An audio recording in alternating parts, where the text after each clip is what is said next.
So I wanted to come on here real quick and give you guys an update on the Sony ZV-1.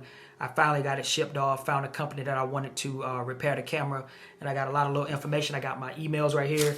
I got shipping confirmations and all that, so I just kind of want to give you guys just a quick rundown on what's going on with the ZV-1, just so you guys can be in the know for when we get it back in the office. All right, so if you notice up here, the ZV-1 is gone. It's no longer here, it is gone. All right, so on the 18th of December, I reached out to a company in California called Video Cam Repair.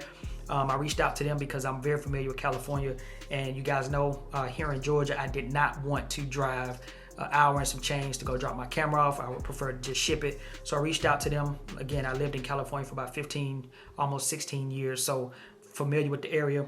And I reached out to Video Cam Repair, shot them an email, filled out all the information. They gave me a quick estimate. It came back in like maybe 30 minutes. The estimate was for 169 bucks based on my issue that I was having. They said that the card reader slot seems to be the thing that needs to be replaced, because again, the issue I was having with the ZV-1 was that it wouldn't read memory cards, and when you see a memory card all the way in the camera would turn on and off continuously and wouldn't stop. It would just keep cycling. So that's what the issue was, and they told me it'd be about 169. That was like the estimate, right? And that was on the 18th.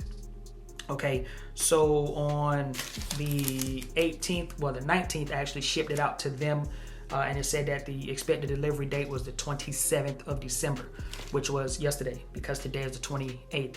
So they got the camera yesterday, and right here the email says, hey, we received your camera. Our technician checked the camera and unfortunately found the card reader slot has 3 pins that were shorted inside the slot, which caused a shortage and damage to the card control circuit as well. So the final repair cost was $286.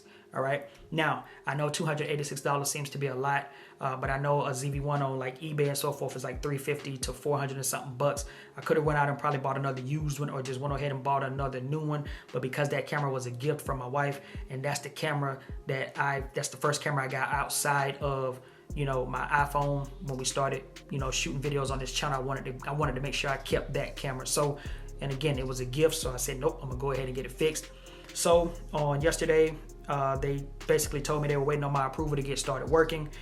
So later on that day, I told them that they can go ahead and start working. I approve it. So, you know, and I told them that I was glad that they received the camera and that they can go ahead and, you know, do their thing or whatever. So yesterday says we have your approval. We'll email your invoice as soon as the camera is ready. All right. So that was yesterday, the 27th. Again, today is the 28th. All right. So today, right now, the 28th, right here. Let me go to today on my email. I'm sorry to keep looking down, all right? But so today I got the confirmation. I mean, I got the invoice. So the camera was repaired. It took them literally about like a day. So today's the 28th. The $286 was paid, and now I'm just standing by waiting for the camera. So hopefully it comes in the next couple of days. All right. So I just wanted to kind of bring you guys up to speed with the Sony ZV-1. It should be back in-house here soon, and once it gets here, we'll do a little quick inspection. We'll look around it, and we'll test it out, do a little bit of vlogging with it, test it out, test out all the functions, make sure everything is still working up to par, make sure the camera slot, the card slot is working and everything. All right. So I just want to give you guys that heads up. It cost about $286 to get the ZV-1 repaired, which to me is not that bad. Again, being that it was a gift from my wife, if $286, hey, I'm gonna go ahead and pay that. You know what I'm saying? So quick little update for you guys, man. Don't forget to like, comment, subscribe. I'm out of here. Peace.